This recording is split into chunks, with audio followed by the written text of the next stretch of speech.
সকালেই আমাদের ট্রিপটা থাকে, কিন্তু সকালবেলা 2টা ট্রিপ নামাইছি, পরে দেখতেছি যে তেল নাই। কালকে রাত্রে 12টা বাজে আসছিলাম তেল নিতে, তো সিরিয়াল এরকম শরীর অনেক ক্লান্ত ছিল, তেল নিতে পারি নাই। ভাবছি যে সকালে নিব, তো সকালে আইসে দেখছি যে ম্যাক্সিমাম পাম্পগুলোই বন্ধ। এই পাম্পটায় তেল দেয়, তো সকালে 200 টাকার একটা ভাড়া মারছি। ওই ভাড়া মাইরা সকালবেলা আইসে এখন বসে রয়েছি, এখনও বসা, কখন তেল দিবে তা জানি না। যদি তেল নিতে পারি আজকে, তারপর হয়তো বা ট্রিপ ট্রিপ মারবো। আর এইরকম দিন যাচ্ছে, মানে দেখা যায় সারাদিনে 1000-1200 টাকা মারা যায়, কিন্তু এখন দেখা যায় তেলের কারণে 400-500-300 টাকা, মানে বাজারের টাকাটা খালি উড়ানো যায়, এছাড়া আর কিছুই না। ঝামেলা হচ্ছে, দেখা যায় যে খরচ কমাই দেওয়া ছাড়া আর উপায় নাই।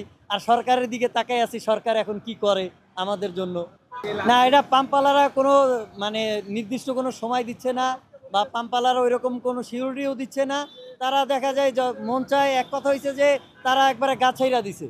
আমরা একটা কথা জিজ্ঞাসা করলেও তারা ঠিক মতো অ্যান্সার দিতে পারতেছে না। কারণ এই যে তেল আসবে কখন, কখন দিবে, এটাও তারা বলতে হয় না, ভাই আসলে পাবেন, থাকলে পাবেন, এরকম বইলা দেখা যায় না বইলা দেয়। ম্যাক্সিমাম পাম্পে তো লোকই থাকে না, আপনার পাম্প বন্ধ করে তারা লুকেই থাকে।